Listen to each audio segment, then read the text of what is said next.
সামনে আমাদের যে সরকার আসবে, আমরা প্রস্তাব করব এই দেশের আলিম ওলামা, ডক্টর ইউনূস থাকবেন প্রেসিডেন্ট, আজহারি থাকবে, তারপর বড় বড় যারা ইসলামিক রাজনীতিক তারা থাকবে, যারা বাংলাদেশকে ভালোবেসে রাজনীতি করেছেন তাদেরও অভিজ্ঞ লোকেরা থাকবে, অলি আউলিয়ারা থাকবে, শেখ আহমদুল্লাহরা থাকবে, তারপরে আরও যারা আছেন আলিম ওলামা ইসলামিক নেতৃবৃন্দ থাকবে, মাস্টার শফিকুল ইসলাম সাহেব থাকবেন, তারপরে যারা আল্লাহর পক্ষ তারা থাকবেন, যারা জেনারেলদের মধ্যে ভালো উচ্চশিক্ষিত দেশপ্রেমিক ইসলামিক এবং বাংলা ভাষা প্রেমিক এরা থাকবে ইনশাআল্লাহ। সামনে আরো ভালো আসবে, সামনে আরো ভালো আসবে। ভালো আসার জন্য একটু অপারেশন চালাতে হয়, সেই জন্য অপারেশনাল কয়েকটা দিন আমরা কাটালাম, অপারেশন সাকসেসফুল ইনশাআল্লাহ। হে আল্লাহ, সমস্ত প্রশংসা তোমার, সমস্ত গুণগান তোমার। তুমি তোমার বান্দাদের বুঝিয়ে দাও যে বান্দারা আমার হাতেই তোমাদের সকল কিছু, ক্ষমতা রাজত্ব কর্তৃত্ব আমি দেই, আনসিনভাবে অদৃশ্যভাবে গাইবীভাবে সেটা আমার হাতে রয়েছে। আমি অত ইজ্জুমান্তাসা, হে রব যাকে চাও তুমি সম্মানিত করো, অত জিল্লুমান্তাসা যাকে চাও তুমি অপমানিত করো। বেদিকাল খাইর, সকল কল্যাণ তোমারই হাতে রয়েছে। আল্লাহু আকবার। অতএব হে রব, বাংলাদেশকে যেহেতু ভালোবেসেছো তুমি, মুমিনদের ভালোবেসেছো, ইনশাআল্লাহ একটা বিশ্ববিজয়ী বাংলাদেশ দাও, একটা উপমহাদেশ বিজয়ী বাংলাদেশ দাও, একটা বাংলা এম্পায়ার দাও, বাংলা সাম্রাজ্য আমাদেরকে দাও। তোমার কাছে চাই, আমরা আর কারো কাছে চাই না। তোমার শক্তি বলে চাই, আমাদের কোনো শক্তি নেই। লা হাওলা ওয়ালা কুওয়াতা ইল্লা বিল্লাহ। সম্মানিত মুসল্লিয়ানে কেরাম, আজকে আমার খুতবার বিষয়বস্তু দুঃসংবাদ, আবার বলছি দুঃসংবাদ, আল্লাহ বিরোধী,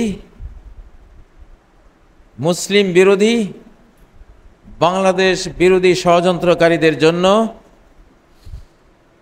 আর সুসংবাদ আল্লাহর পক্ষ এবং বাংলাদেশের যারা পক্ষ, মুসলিম জাতির যারা পক্ষ তাদের জন্য, অর্থাৎ বেঈমানদের জন্য দুঃসংবাদ, মুমিনদের জন্য সুসংবাদ। বাংলাদেশ প্রেমিকদের জন্য সুসংবাদ, ভারত প্রেমিকদের জন্য দুঃসংবাদ।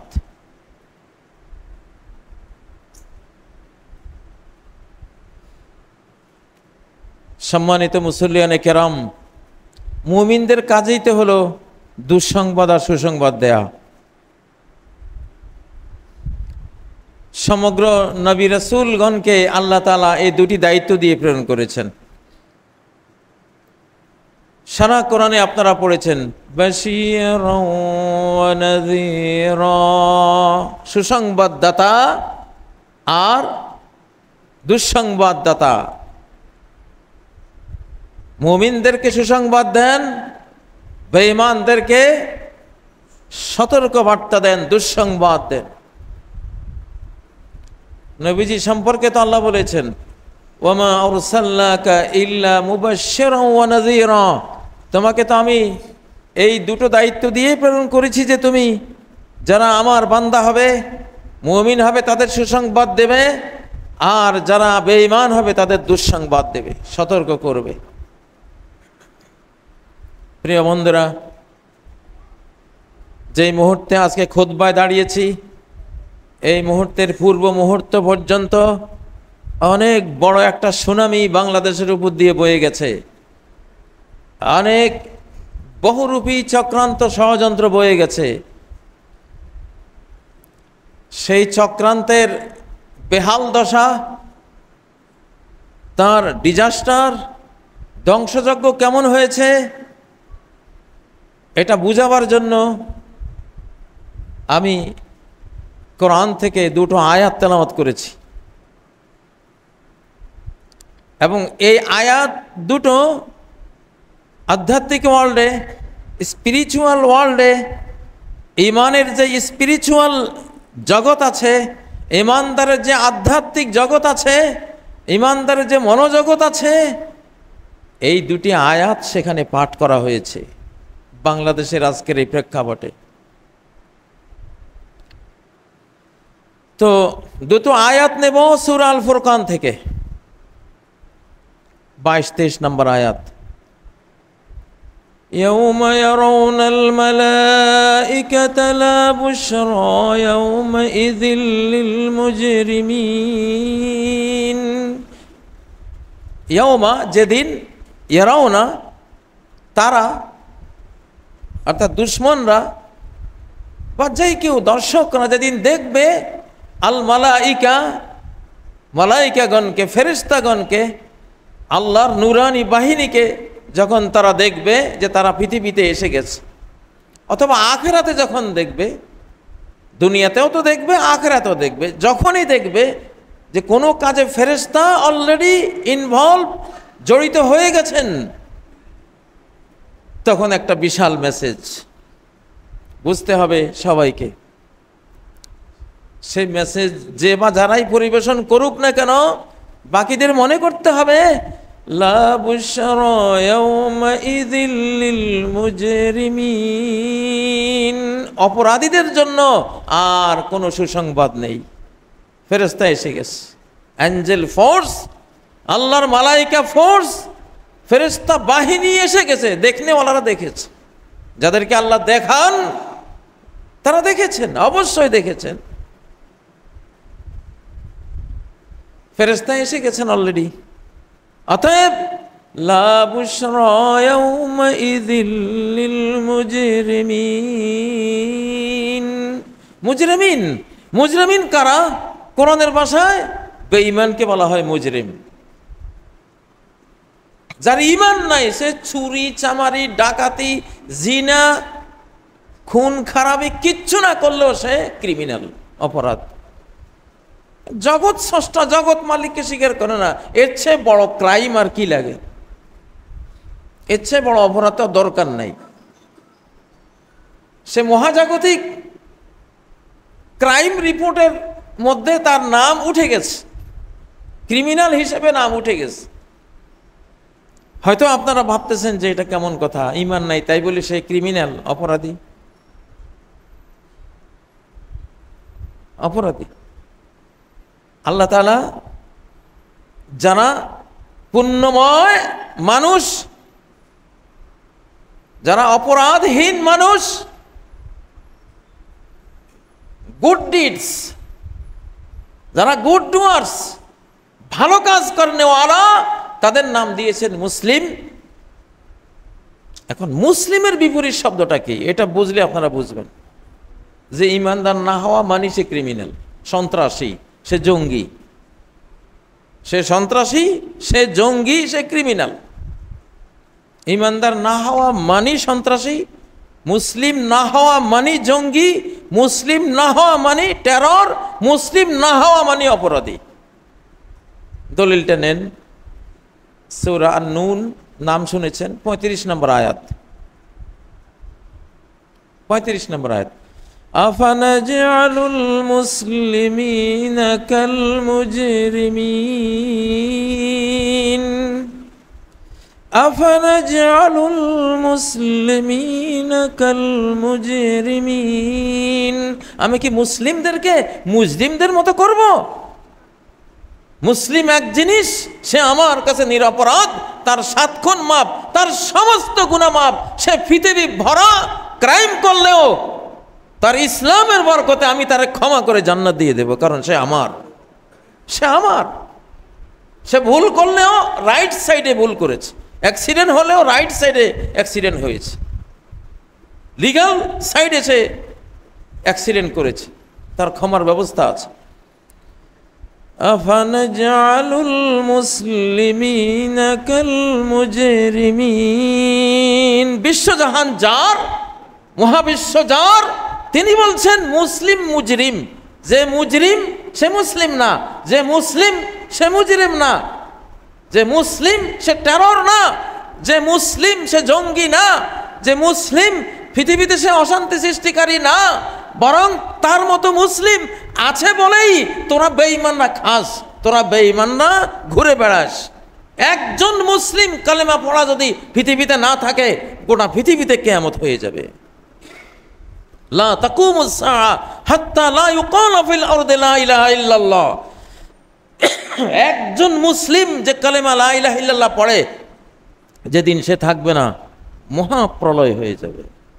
7 মহাদেশের এক মহাদেশও থাকবে না, না জাতিসংঘ থাকবে, না নিরাপত্তা পরিষদ থাকবে, না কোনো আমেরিকা থাকবে, না ইউরোপ থাকবে, না রাশিয়া, অস্ট্রেলিয়া, না ভারত, কিছুই থাকবে না। তাহলে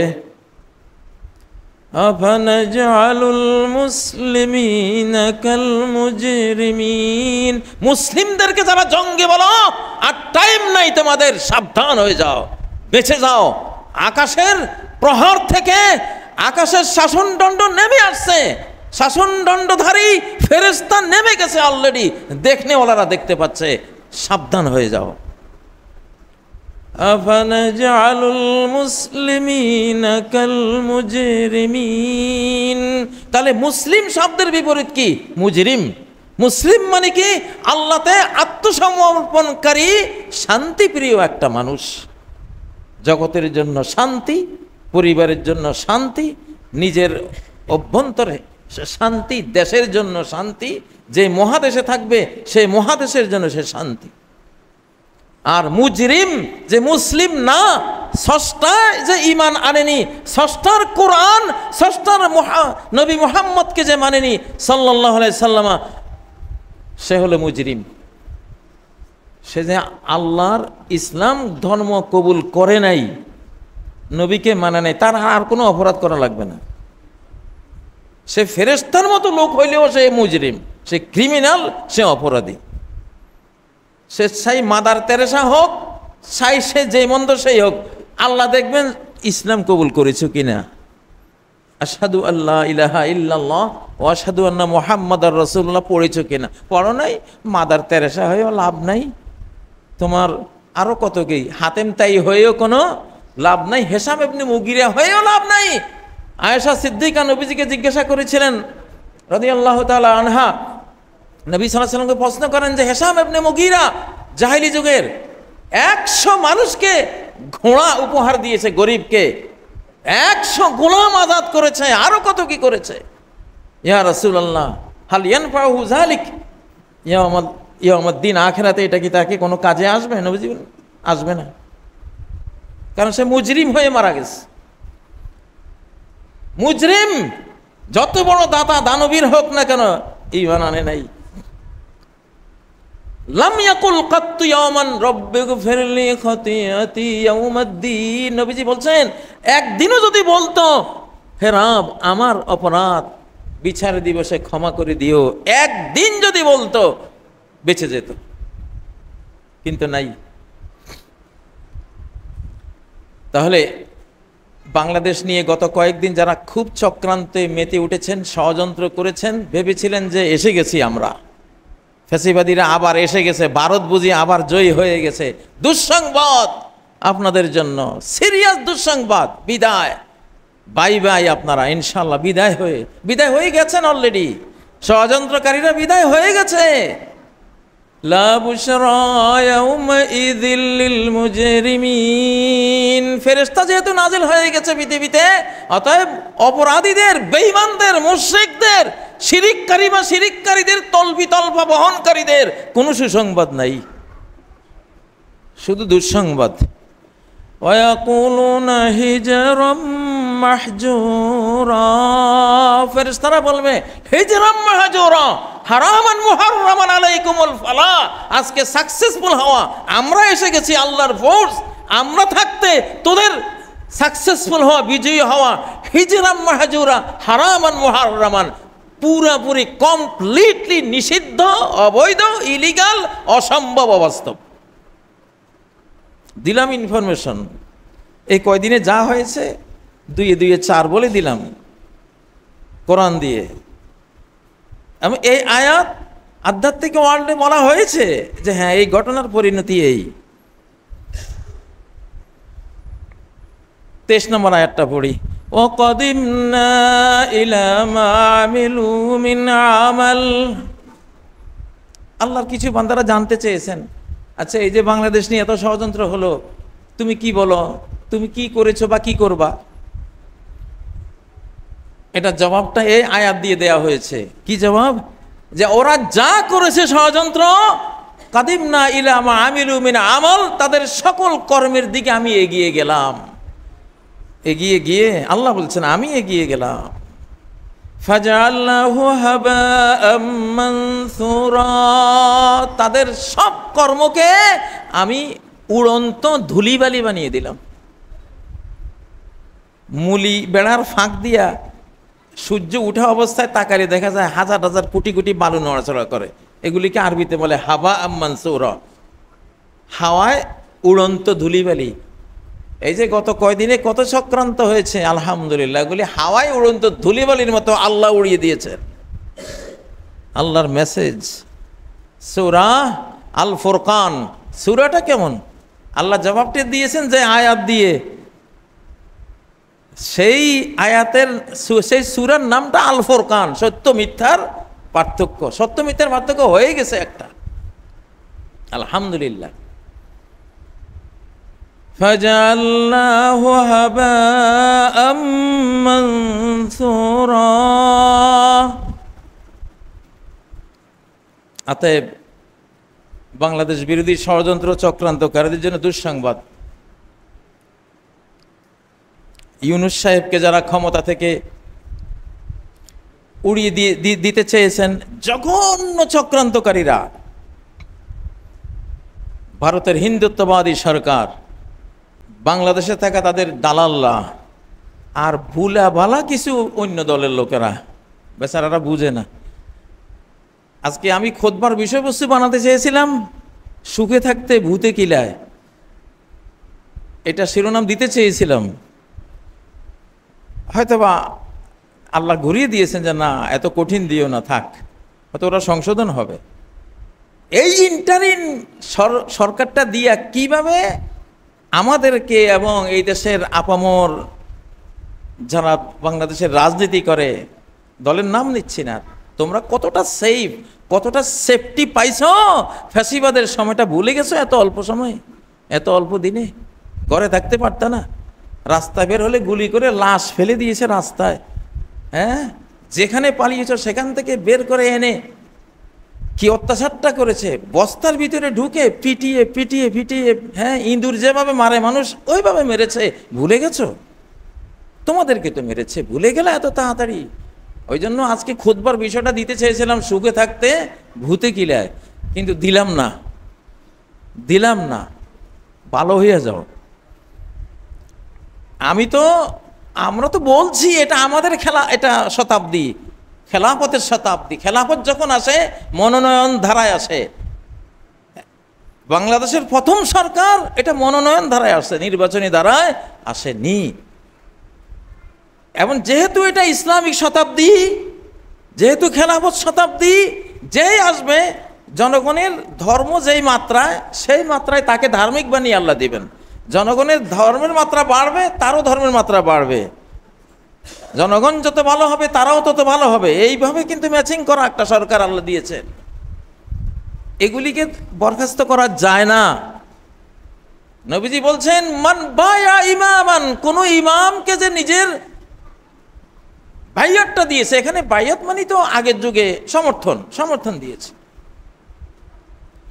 একটা শহরে 1 কোটি লোক আছে, সে শহরের 1 কোটি লোকের পক্ষ থেকে একজন নেতা ইমামের হাতে হাত দিয়ে দিয়েছে যে হ্যাঁ আমি সবার পক্ষ থেকে আপনাকে মেনে নিলাম, বাইয়াত হয়ে গেছে সবার।